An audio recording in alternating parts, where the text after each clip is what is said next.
నమస్తే అండి. మీరు న్యూమరాలజీని ఎక్కువ నమ్ముతున్నారని చెప్తున్నారు, మీరు ఆస్ట్రాలజీ చెప్తారని చెప్తున్నారు కాబట్టి నెక్స్ట్ 2029లో జగన్ వస్తారా, పవన్ కళ్యాణ్ గారు వస్తారా, చంద్రబాబు నాయుడు గారు వస్తారా? 100% మళ్ళీ కూటమినే వస్తుంది. కూటమి 100%. అంటే విడివిడిగా చేసినా కూడా వాళ్ళే గెలుస్తారు, జగన్ వచ్చే ప్రసక్తే లేదు. అంటే ఇప్పుడున్న పరిస్థితులను బట్టి, అంటే గ్రహస్థితి బట్టి, వాళ్ళకున్న బయట సర్కిల్ని బట్టి, వీటన్నిటి బట్టి చూసుకుంటే కూడా ఓన్లీ మళ్ళీ పవన్ కళ్యాణ్, చంద్రబాబు నాయుడు వీళ్ళే మళ్ళీ ఏపీలో జెండా పాపుతారని నేను నమ్ముతున్నా గట్టిగా. పవన్ కళ్యాణ్ ప్లానింగ్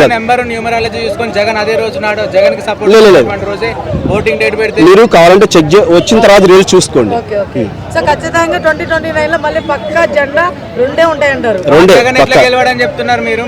అంటే నాకు జగన్ అంటే ఇదే వ్యతిరేకం అని కాదు. నేను జగన్ ఎందుకు గెలవడంటే ఇప్పుడు వాళ్ళ టీంలో వాళ్ళ దాంట్లో పెద్దగా పర్ఫార్మెన్స్ చేసే వాళ్ళు ఎవరు లేరు. ఎమ్మెల్యేలు కానీ వీళ్ళంతా కరెక్ట్ క్యాండిడేట్స్ లేరు. ఇంకోటి ఏంటంటే ఇక్కడున్న ఇప్పుడు బలం ఎవరికి ఉందంటే ఈ 2026లో కూడా న్యూమరిటికల్ గా బలం అనేది ఈ కూటమికే ఉంది. అది ఇప్పుడు మీరు అన్నట్టే ఇప్పుడు వైసీపీ దాంట్లో పర్ఫార్మెన్స్ చేసేటోళ్ళు కరెక్ట్ లేరని చెప్పి మీరు అంటారు కదా. కూటమిలో ఉన్న వాళ్ళు అవినీతి తప్పితే వేరే మార్గాలను ఎంచుకుంటలేదు కదా. ఎవరు చెప్తున్నారు అవినీతి అని? ఎక్కడ కోడూరు శ్రీకాంత్ చూసుకోవచ్చు అవినీతి, బిఆర్ నాయుడు గారు చూసుకోవచ్చు, టీటీడీ అవన్నీ నేను దానికి అవినీతి గురించి నేను చెప్పట్లేదు, గ్రహస్థితి గురించి చెప్తున్నాను. నెక్స్ట్ వచ్చేది మళ్ళీ కూటమి. ఓకేనా? ఆ పరిస్థితి ఎలా ఉన్నా పర్లేదు.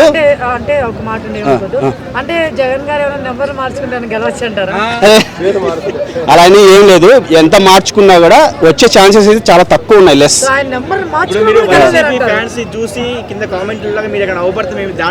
అలాంటిదే నేను చెప్తున్నా కదా. జగన్ అంటే నాకేమి ద్వేషం లేదు, నేనున్న గ్రహస్థితిని బట్టే చెప్తున్నా, అంతేగాని నాకు ఆయన అంటే ఇదేం లేదు.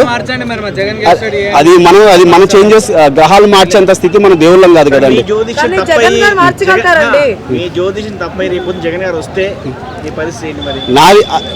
నేను ఒక ప్రిడిక్షన్, మీరు అడిగిన దానికి నేను చెప్తున్నా. వస్తే రాంగ్ అయితే దానికి మనం ఏం చేయలేము కదా. అవ్వదు 100%. ఎందుకంటే నేను కరెక్ట్ గా చెప్తున్నాను కాబట్టి.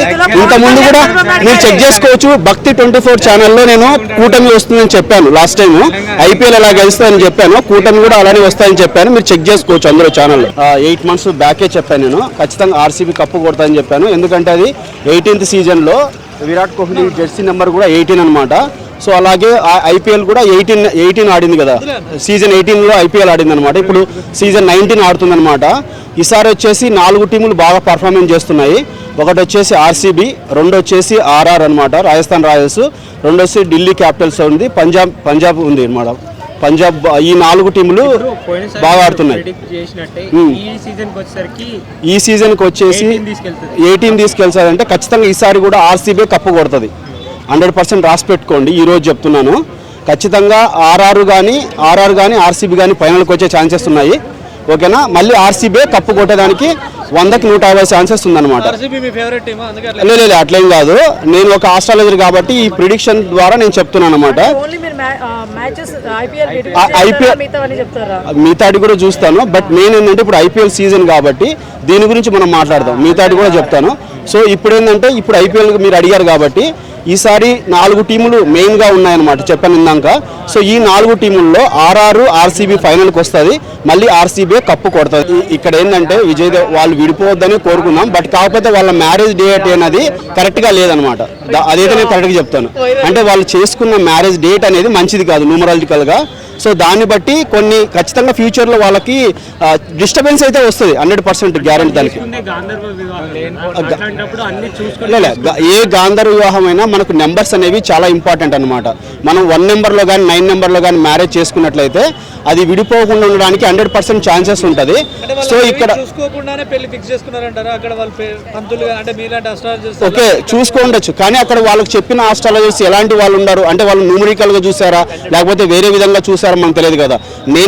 నేను ఒక ఆస్ట్రాలజీ, న్యూమరాలజీ ప్లస్ ఫార్మిస్ట్ ఇదంతా చూస్తాను కాబట్టి ఈ నెంబర్స్ ప్రకారం, ఎందుకంటే మన ఫ్యూచర్లో మనం పొద్దున్న లేచిన ఉంటే ఏదైనా మన నెంబర్ నడిపిస్తుంది అనమాట. సో మనం ఏదైనా మొబైల్ నెంబర్ నుంచి మనం మాట్లాడుతుంటాము, మన డేట్ ఆఫ్ బర్త్ నెంబర్స్ నుంచి చూస్తూ ఉంటాం కాబట్టి ఏదైనా సో నెంబర్ మనం మాట్లాడుతుంది అనమాట. ఇక్కడ వాళ్ళు చేసుకున్న నెంబర్ అనేది మంచిది కాదని చెప్తున్నా. సో నాది ఎంఏ ఆస్ట్రాలజీ తెలుగు యూనివర్సిటీలో అయిపోయింది. చూపిస్తాను కావాలంటే. భైరవదేవన్ శనిగల. ఈ వీడియో కనుక మీకు నచ్చినట్లయితే లైక్ చేయండి, షేర్ చేయండి. మరిన్ని వీడియోస్ కోసం మా ఛానల్ని సబ్స్క్రైబ్ చేయండి. మీ అభిప్రాయాలు మాకు కామెంట్స్ రూపంలో చెప్పండి. మరిన్ని వీడియోస్ కోసం మా ఛానల్ని సబ్స్క్రైబ్ చేయండి.